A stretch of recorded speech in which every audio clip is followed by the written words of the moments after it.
میں بچپن سے نہ زیادہ قابل اور نہ ہی نالائق، بس درمیانہ چلا آ رہا ہوں۔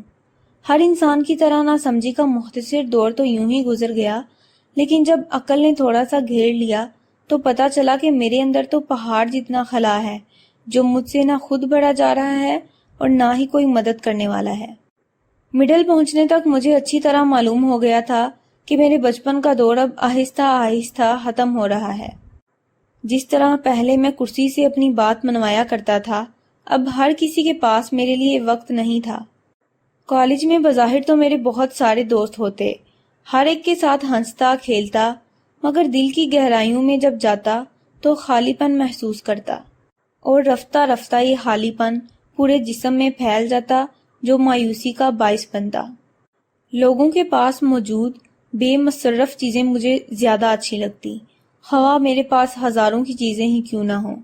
اکثر شام ڈھلتے ہی دل پہ عجیب سی کیفیت طاری ہو جاتی۔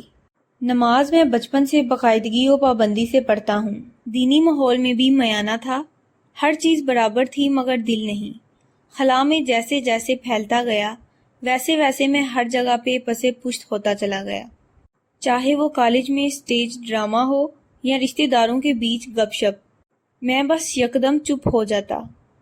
مجھے شدت سے یہ احساس ہونے لگا کہ مجھے ایک اچھے دوست کی تلاش ہے جو مجھے بہت پیارا ہو، جس سے میں ہر بات شیئر کر سکوں، وہ میری ہر بات سنے، سمجھ سکے اور مجھے صحیح راہ دکھاتا جائے، اور اگر اس دوست کو میری کبھی ضرورت پڑ جائے تو میں کبھی بھی پیچھے نہیں ہٹوں گا۔ لیکن آج کے زمانے میں انسانوں میں ایسا دوست ملنا ناممکن کے برابر ہے۔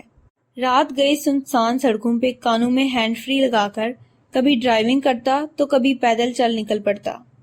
تھوڑا بہت سکون تو ملتا، لیکن جس طرح دکھی گھر سے نکلتا اسی طرح واپس آ جاتا۔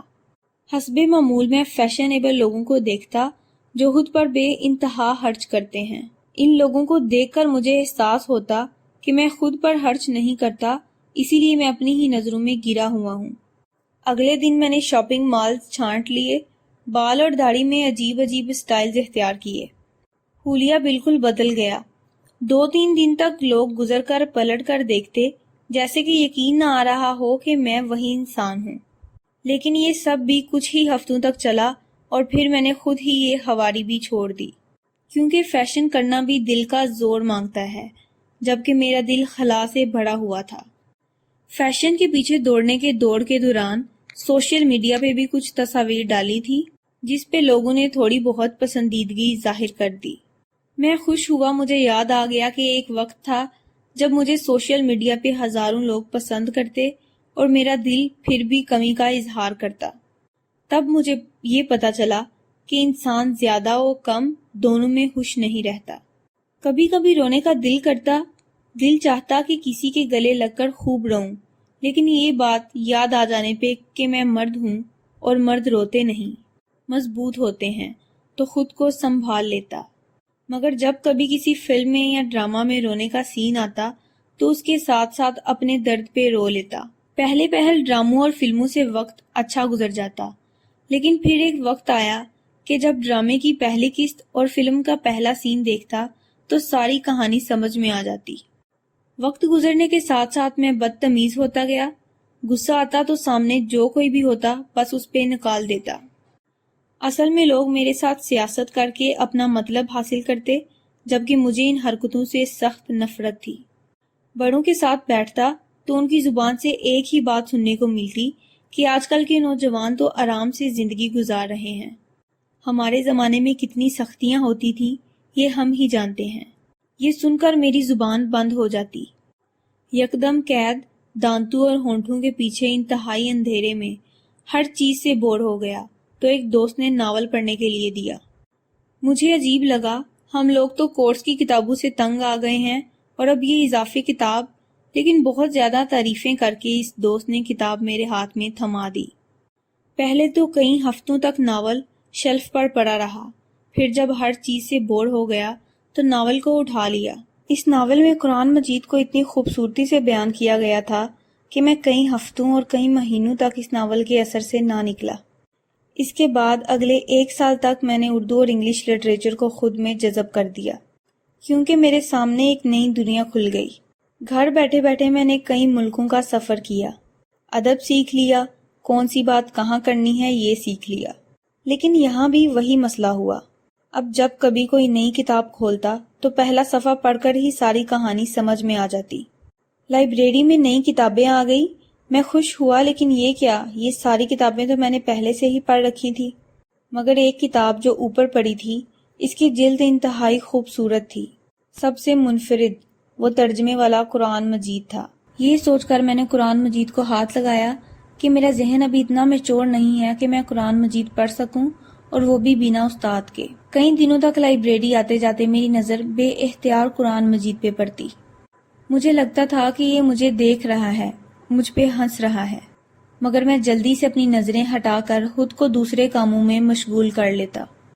میرا واقعی میں دل چاہتا کہ میں قرآن مجید کو پڑھوں، لیکن ایک عجیب سا ڈر دل و دماغ پہ چھا جاتا۔